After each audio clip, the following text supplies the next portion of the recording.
વિશ્વના વિવિધ ભાગમાં હિન્દીનો પ્રભાવ.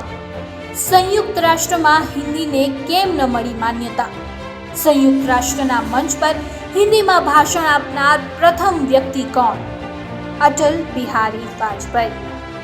સંયુક્ત રાષ્ટ્રમાં કેટલી ભાષાઓને આપવામાં આવી માન્યતા?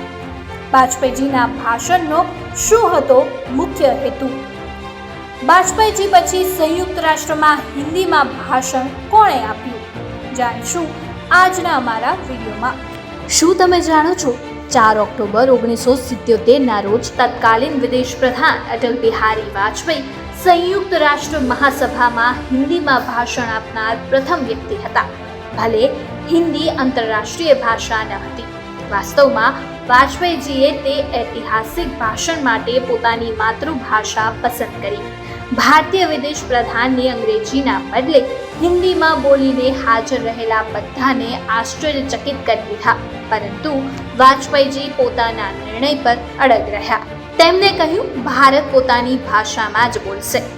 સંયુક્ત રાષ્ટ્ર 6 ભાષાઓને સત્તાવાર રીતે માન્યતા આપે છે: અંગ્રેજી, ફ્રેન્ચ, રશિયન, સ્પેનિશ, ચાઇનીઝ અને અરબી. પરંતુ શું તમે જાણો છો કે આ 6 ભાષાઓ હિન્દી પરથી પ્રભાવિત રહી છે? અંગ્રેજી શબ્દ જર્ગનોટ 1630ના દાયકામાં ભગવાન જગન્નાથ પરથી આવ્યો. કર્મ વાસ્તવમાં હિન્દી શબ્દ કર્મ પરથી આવ્યો, જે 1820ના દાયકામાં આવ્યો હતો.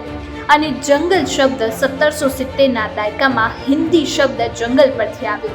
અને આ ભાષાઓ ઉપરાંત વિશ્વના વિવિધ ભાગમાં હિન્દી પરથી પ્રેરિત ઘણા શબ્દોનો ઉપયોગ થાય છે.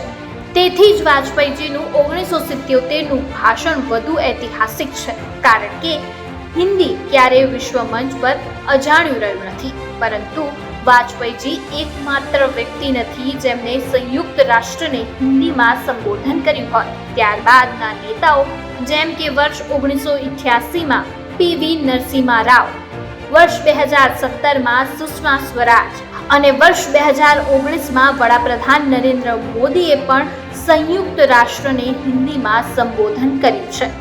1977માં મોરારજી દેસાઈની સરકારમાં વિશ્વ પ્રધાન તરીકે વાજપેયીજીનો વસુધૈવ કુટુંબકમનો સંદેશ સમગ્ર વિશ્વમાં હેડલાઇન બન્યો. તો મોટો પ્રશ્ન એ છે કે જો હિન્દી પહેલેથી જ વિશ્વની વિવિધ ભાષાઓમાં ગુંજતું રહે છે અને સંયુક્ત રાષ્ટ્રમાં ભારતની ઓળખને આગળ ધપાવે છે, તો શું હવે હિન્દીને સંયુક્ત રાષ્ટ્રની સત્તાવાર ભાષામાંની એક તરીકે માન્યતા આપવાનો સમય નથી આવ્યો?